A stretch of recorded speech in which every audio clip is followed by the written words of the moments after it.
everyone, and welcome to Black Literature, Black History. This is Jason Williams, and tonight we're going to continue with The Big C by Langston Hughes. And we're going to jump into the part of the book where he returns to Mexico with his father.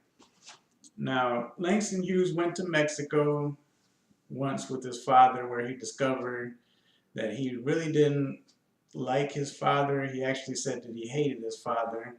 So he stayed in Mexico for a while and came back to the U.S. And when he graduated high school, he decided that he wanted to go to college, but he knew that if he wanted to go to college, his father was going to have to pay for it. So he decides to go back to Mexico with his father and talk about going to college. Now, the reason why it took me so long to get to this video is because I wanted to do some research about Mexico and what was going on during this time period, because through conversations with his father, he talks about Emilio Zapata, which is the origin of the Zapatistas, and he mentions Villa, which is Pancho Villa. So Pancho Villa and Emilio Zapata, they were revolutionaries in Mexico. And one thing that you do not want to get into unless you are really into politics is political movements and things that happen in Latin America. Because when I was reading about Pancho Villa and Emilio Zapata, there's stories of they're helping the working class. The next thing you know, they're getting bribed, and they take the bribes, and they're quiet for a few years, and they reappear with armies, and they fight again, and then they defeat the enemy that they're trying to defeat, and then they start fighting amongst each other, and then they also get hungry for power. So it's a big ordeal. Then you got the legends behind these men, so you don't know what to believe is true. But one thing is certain is that during this time period, in the 1900s, Mexico was going through sort of like a civil war between the working class and the upper class, which is actually the dictators, and the American factories, which is mentioned in this book, the copper mines and the American factories. They were a big deal, and Mexicans didn't want Americans in their country taking their jobs, getting paid more than them.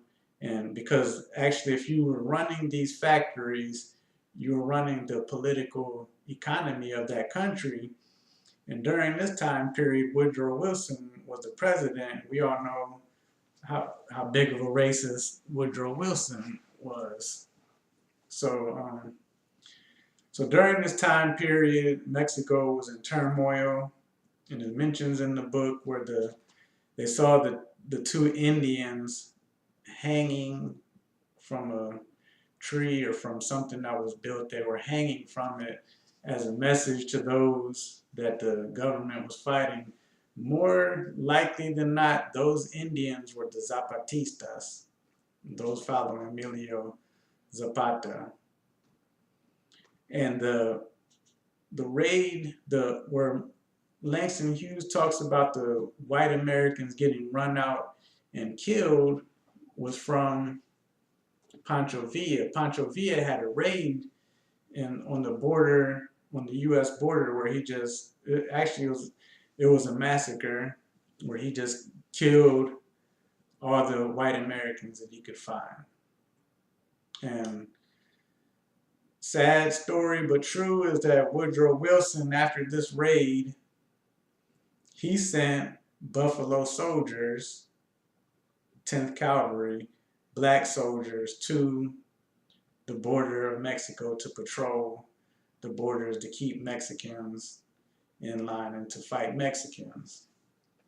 And why I say sad story but true is because throughout history in the U.S., these wars that we get into, these wars aren't against black people. Black people were looked at during this time period as the proletarians or the working class. They weren't looked at as black people with this propaganda that people look at them now. So back in this time period, we had allies, looking out for us. They realized that we were second-class citizens in the country being mistreated. Like when I talked about the Scottsboro Boys case on my other video, and the international labor defense from Russia came to their defense and helped them, kept them from getting hanged. And then the Alabama sharecroppers with the Camp Hill shootings, the Russians intervened there and kept them from getting hanged. And then in Mexico during this time period was a place of refuge for black people. Langston Hughes' father was correct when he told Langston Hughes, in order to make it in America, you need to leave America.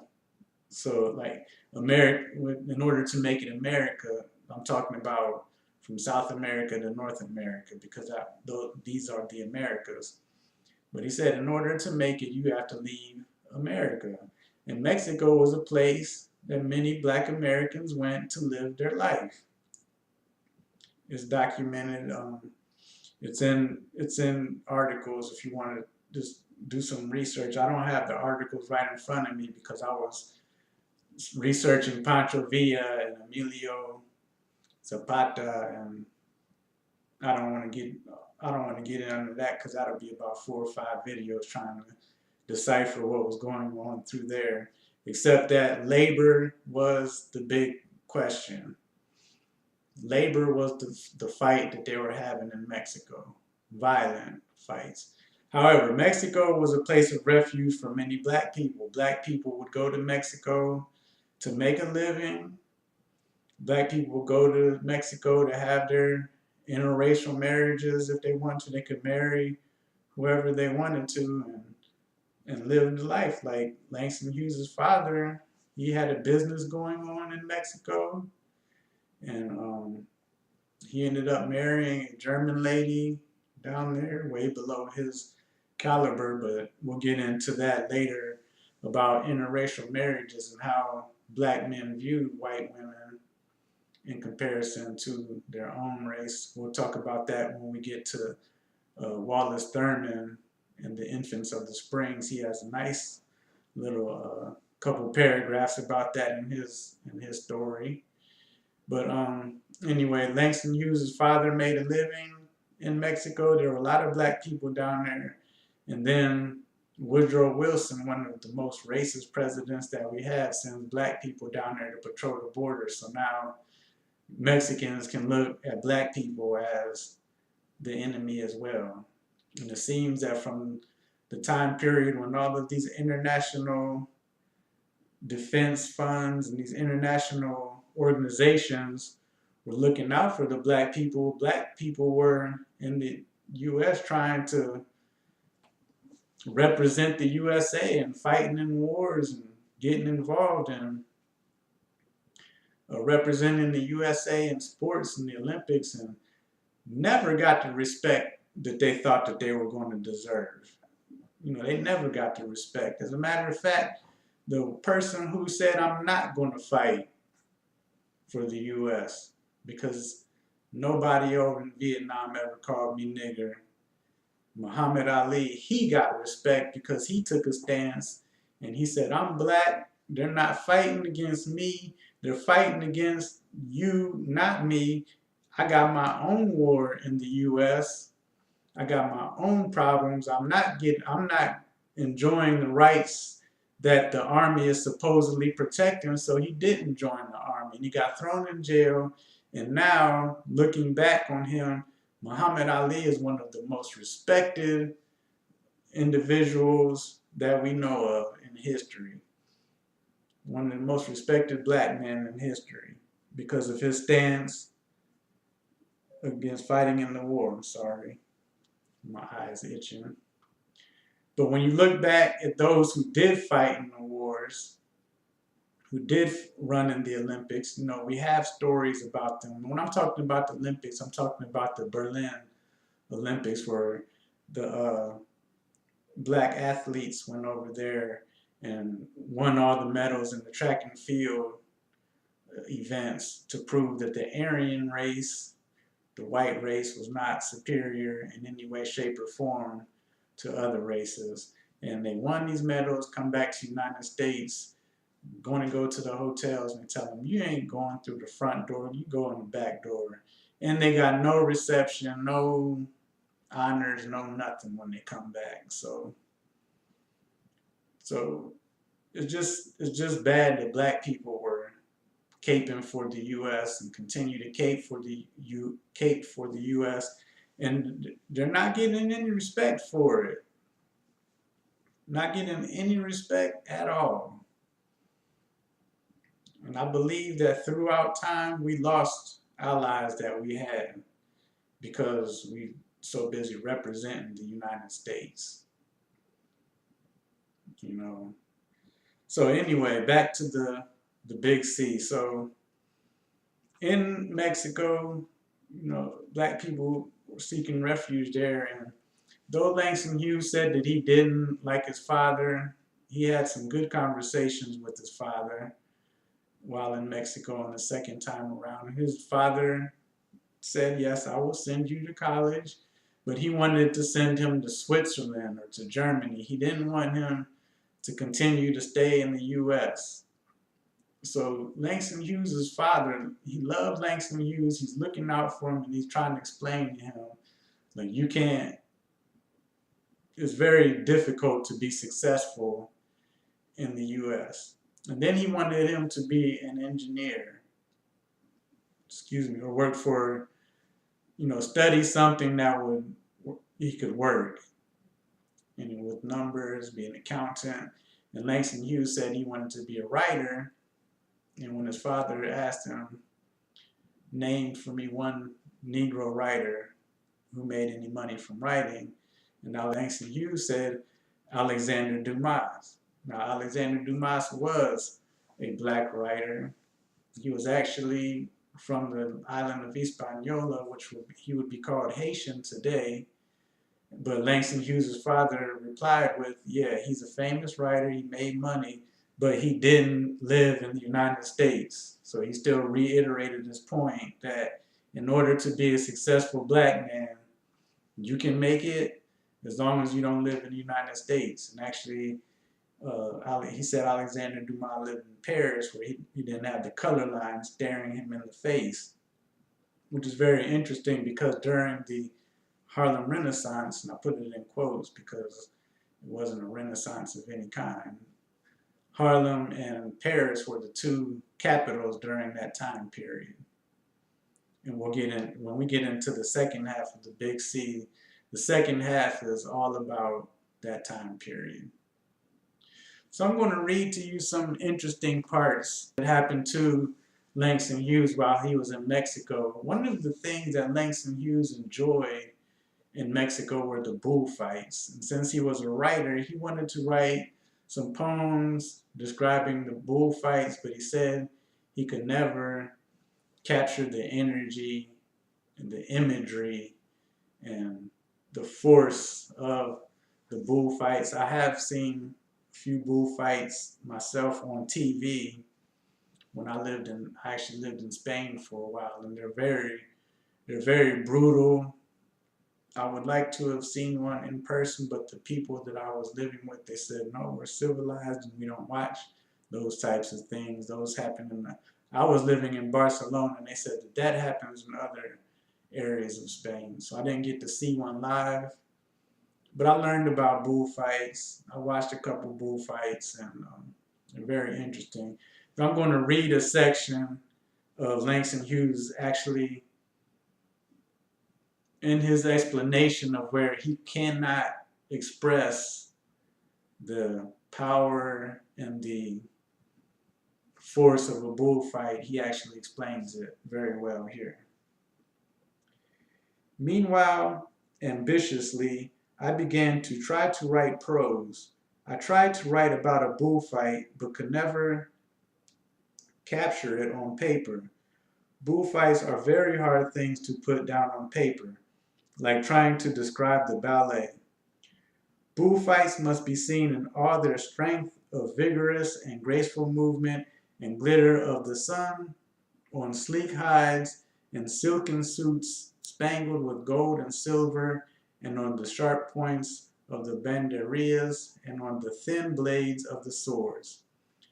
Bullfights must be heard, the music barbaric and Moorish, the roar of the crowd, the grunt of the bull, the cry of the gored horse, the trumpet signaling to kill, the silence when a man is gored.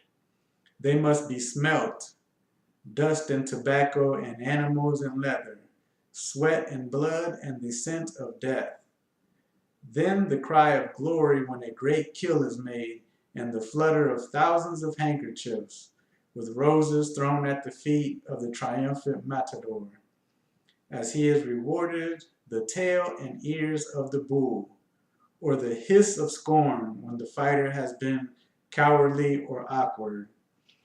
Then the crowd pouring out into the sunset, and the fighters covered with the sand and spattered with blood, gliding off to their hotels in swift, high-powered cars. The women on the street selling lottery tickets, beggars, and men giving out cards to houses of pleasure, and the police clearing a passage for the big Duesenbergs of the rich, and the naked bulls hanging beneath the arena, skinned, ready for the market. A bullfight is like a very moving play, except that the fight is real, unrehearsed, and no two corridas are ever the same. Of course, the bull gets killed, but sometimes the man dies first. It is not a game or a sport.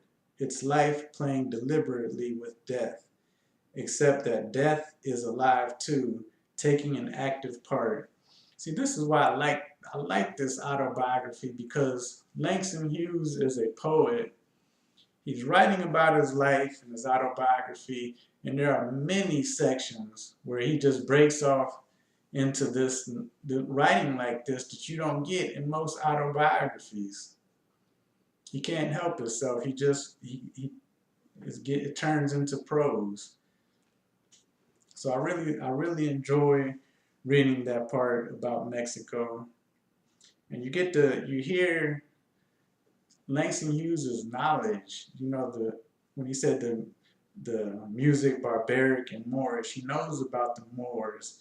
He knows about the history of Mexico, and also I forgot to mention that when he was down there in Mexico with his father, and because of the time period that they were living in, his father had been robbed a couple times by bandits, so he didn't appreciate what Pancho Villa and the Zapatistas were doing during that time period. And he taught Langston Hughes how to shoot straight and ride before he would allow Langston Hughes to travel with him through Mexico on business trips, because he did start using Langston Hughes for business. He taught him how to shoot straight and ride his horse. So Langston Hughes was proficient at shooting a gun to protect himself and riding a horse. So when we go to school and hear a few things about Langston Hughes being a poet, and then there's little discussions about him maybe being a homosexual, which I don't know. He never mentions it in his books, but they try to paint a picture of a quiet, soft man. But this kid, at age 17, that's why I say kid, at age 17, he was riding and shooting in Mexico, so. And then another thing that Langston Hughes proved his father's point, because before he came back to the U.S. to go to college, Langston Hughes started to teach English in Mexico, and he had a whole bunch of pupils. He had a whole bunch of pupils and he was making money. He was making enough money that he was saving money and sending money to his mother. And that just brings me to a point to today. If you have a college degree and you're struggling in America to make ends meet, and you have a college degree, you need to get online and look up teaching English. You can find jobs teaching English online to places like China, getting paid $24, $25 an hour. And you set your own hours. I would be doing it myself, but I like my health more than I do money, and I have a regular job. So, and I live on the West Coast. So in order for me to do those positions, I would have to be up all night long, and I would only get like 1 or 2 hours of sleep throughout some of the days of the week. So I don't do it myself. However, I always told myself that if I was ever without a job, struggling, couldn't make ends meet, you wouldn't find me in the US just sitting here struggling to get a job. So if you have a college degree and you speak English, or if you have someone that can make you a document that looks like a college degree that you can send to China or any of these other countries, get that done and you can make some money. I had my hours set up where I could make an extra $1,000 a month doing that. However, I just I can't I can't live off of 1 and 2 hours of sleep a night. I'm just not built for that. But so Langston Hughes was teaching English in Mexico, and he had a lot of students. And that brings me to another section of the book.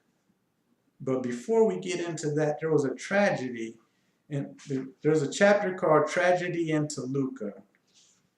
And I just want to read you this part. This happened on Langston Hughes' ranch. And this actually happened during the times that he was teaching English, because when he taught English throughout the town and different towns of Mexico, a lot of people knew him.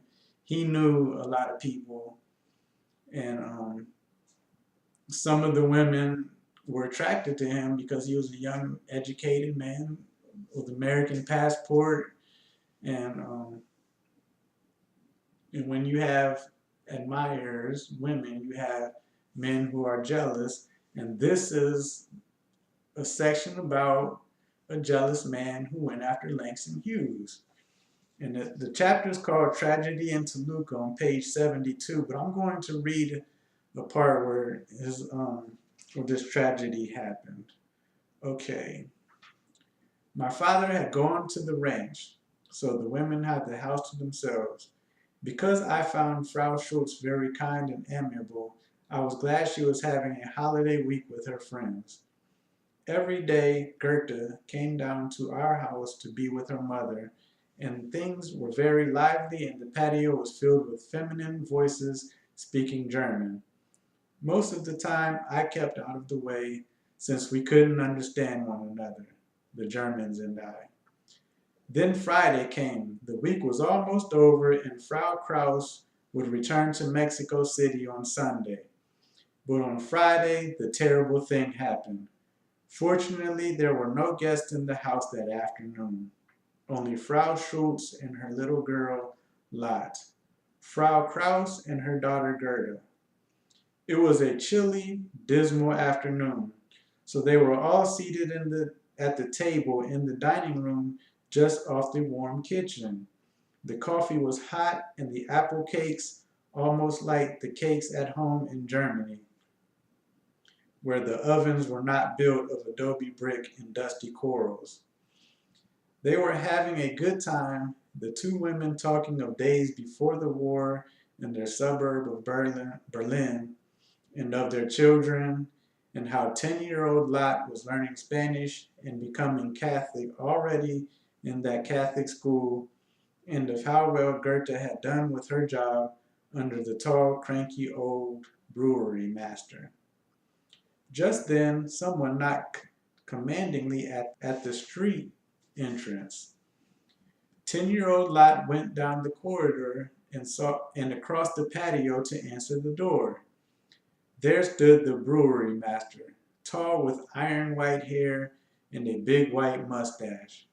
He did not say a word to Lot. He came in and strode slowly along the corridor that skirted the patio, looking into each room as he passed. He came to the dining room, which was at the end of the corridor. Hearing voices, he pushed open the door and walked in. No one had time to say a word to rise to meet him or offer him a chair, for the brewery master took a pistol from his pocket and without warning began to fire on the women. First he fired on Goethe, point blank, sending a bullet through her head, another through her jaw, another through her shoulder, before she slumped unconscious to the floor beneath the table. In panic, the two women tried to run, but the old man, blocking the door, fired again, striking Frau Schultz in the right arm and breaking it. Then he went all through the patio looking for me, looking, out into the corral and through the stables. Lot, wide-eyed, reached the street and called the neighbors. Frau Kraus lay in a dead faint in the kitchen. Frau Schultz crouched, stunned in a corner against the wall, afraid to move, and a crowd of Indians assembled, but were wary of entering the house. Finally, the old German walked past the men on the sidewalk with his pistol still in hand, and no one stopped him. He went directly to the police station and gave himself up. He had 2 bullets left in his gun, and he told the police that he had intended them for me. He said he thought Goethe had been coming to our house to be with me. He said he was in love with Goethe and he wanted to kill her and to kill me. When I got home a half hour later after the shooting, the ambulance had just taken everyone to the hospital. The police would not let me in until they had completed their inspection. When I finally did get into the house, I found the dining room floor a pool of blood, a chair splintered by a bullet, and the tiles of the corridor spotted with red. Since my father was at the ranch, I went in search of a German friend of his, a buyer of mines who saw to it that proper hospitalization was provided for the women. Then he went to visit the jail.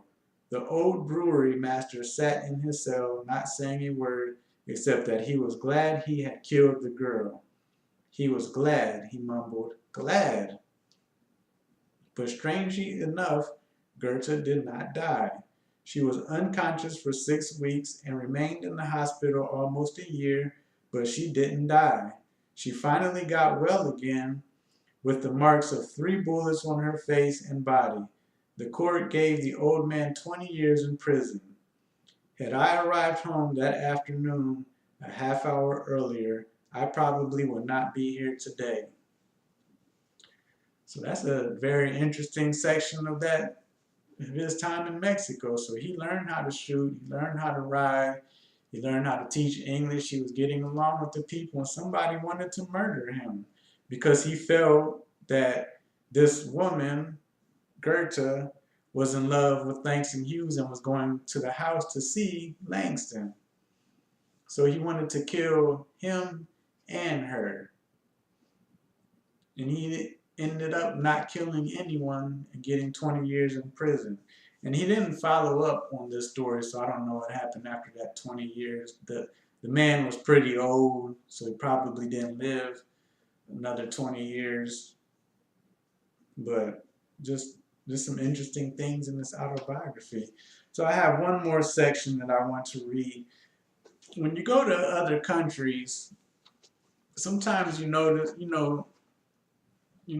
the racism is not the same in those countries as it is in the U.S. And sometimes you don't see any racism at all, especially if you go somewhere where everyone is the same color as you, or at least brown. Or if they just don't know anything, if you go to a country where they've never seen black people, or they hardly ever see one, there's not racism in that country. There's some intrigue, and there may be some mistreatment due to the propaganda that the U.S. sends out to the world about black people in the videos and the movies. And then every now and then you have black people travel to these countries who play out those stereotypes, because you got a lot of brainwashed black folks who actually believe the propaganda that the U.S. puts out about black people. You know, I've been to other countries where I try to defend some of the things that they see about black people, and I try to say, oh, that's not everyone, but it's hard to convince them when they've seen black people themselves in their countries acting foolish.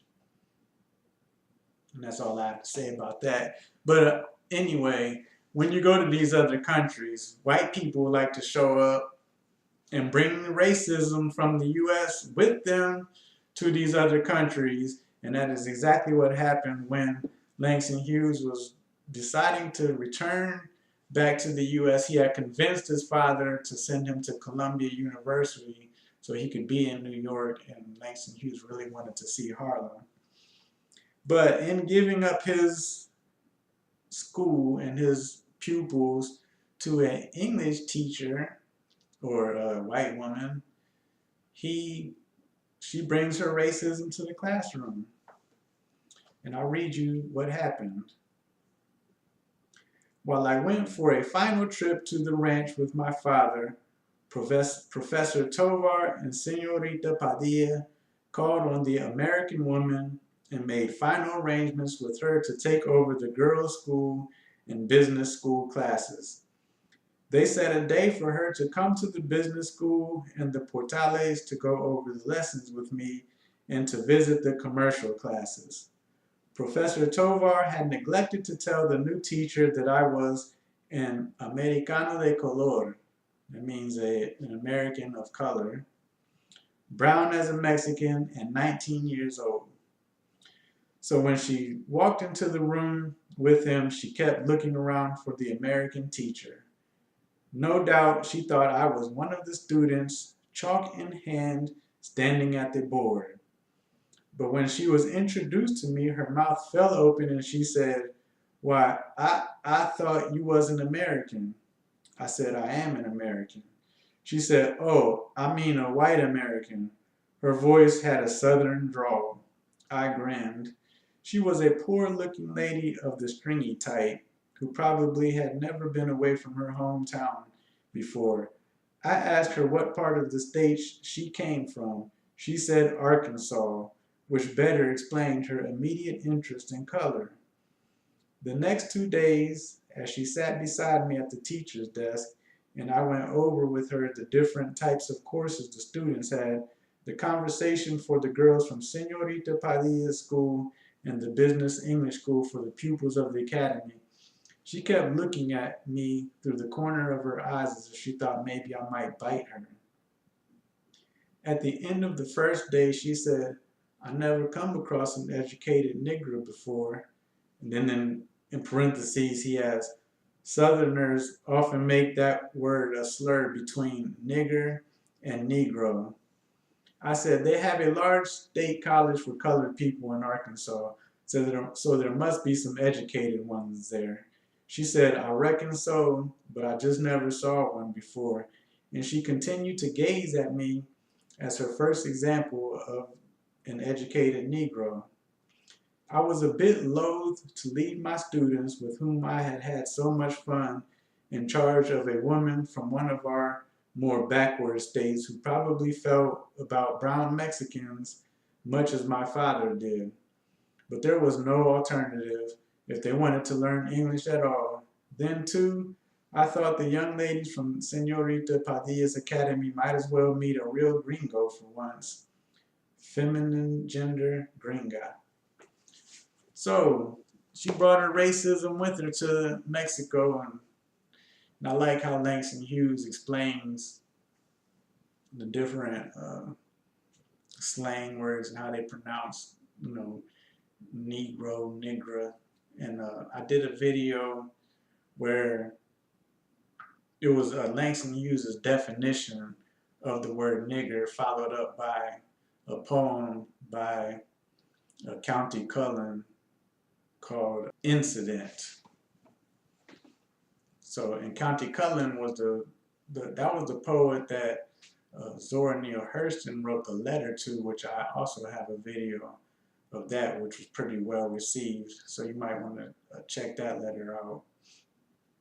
So she brought her racism with her, and that just reminds me when I went to college in Atlanta, Georgia, and I used to go to teach English as a second language. And when I first went to those classes, the majority of people volunteering there were old, retired white folks. And I don't have anything against them, but I just noticed that when I used to teach my classes, I would always start out with one student or two students, and then at the end of 2 weeks, I would have about 20 students, and everyone wanting to take my class, to learn English. And I had a lot of Mexicans and some Puerto Ricans and some Brazilians. And then when I would go back to school and tell my classmates about the Brazilian ladies in my class and the Puerto Ricans and the Mexicans and things like that, then they would want to come. And then I know that after about teaching for about 2 or 3 months, they would have a gang of students also teaching classes. I went to a historically black college, Morehouse College. So they had black male teachers throughout these English as a second language facilities. And I actually got an award from some of the English as a second language places, thanking me for bringing students and the younger crowd to their facilities. And I liked it because I like to show Latin Americans from other countries who come to the U.S. that Black Americans are not all what they see on TV, because they do come here with the preconceived notions. And I look Latino myself, so I hear it. I speak Spanish as well, so I learned Spanish, and I hear it. And they have these preconceived ideas of black people, and they talk bad about them and things like that until they learn that, like, I'm black myself. And then they encounter educated black folks who are providing them a service, and that goes a long way. So I understand how Langston Hughes didn't want to leave his students with this backwards Arkansas lady, but then he rationalized that they might as well, meet a real gringa. So I'm sure these students really appreciated him, and then they probably ended up not attending the class after a few lessons with this lady. So when we come back, Langston Hughes goes off to school to Columbia. He visits Harlem, and then we still don't get to the second half of the book yet. So we still have a ways to go. But in the meantime, I'm going to try to make at least one video a week. It's summertime. A lot of things are going on, so I don't have a lot of time to sit here and do these videos. But I'm going to try to at least get 1 or 2 videos a week. This one took some time because I had to do some research, and I really wanted to be thorough with the what's going on in Mexico and with Emiliano Zapata and Pancho Villa, but it's just too complicated. The politics and stuff, and the allies and the enemies, and then the rises to power. And when you look up the Zapatistas, they don't even mention Emilio Zapata. There's still Zapatistas out here today in Mexico, the Indians fighting for their rights, fighting for their land. So the idea that initiated the Zapatistas is there, but they don't really mention Emilio Zapata as the person who started that movement, because I guess he wasn't a very honorable person, and he wasn't a poor Mexican at all, and neither was Pancho Villa. And it seems to me that they had an interest in helping the working class. They brought forth an army. They wanted to run the Americans out. They wanted to, fight for labor. And then once when they got some power in their hands, they became greedy for power. They started fighting in between themselves, not between Pancho Villa and Emilio Zapata, but there were other factions, the Constitutionalists, who were representing, Mexico and wanted to keep Mexico in power. And they would fight them. And Pancho Villa got offered a ranch, and he took the ranch. He took it as I guess, a bribe, or, and then he lived quietly for a while, and then he re-entered the fight, and he had the raid on the Americans, and so it gets real complicated. So I didn't, I really don't want to go all into that because I really don't understand it myself. But that was what was taking me so long to get to this, because Langston Hughes was living in Mexico. He learned how to shoot. He learned how to ride. His father got robbed, and they talk about Pancho Villa a little bit. They had a little conversation. His dad was like, they're all bandits. And then Langston Hughes said that he heard that Emilio Zapata was a poor shoemaker. That's not what I researched. But I wanted to know what was going on. And then I wanted to know the relationship that black people had with Mexico. So it's not strange that Langston Hughes was in Mexico and that his father was living in Mexico. And actually, when we get to As I Wander, Langston Hughes visits many countries.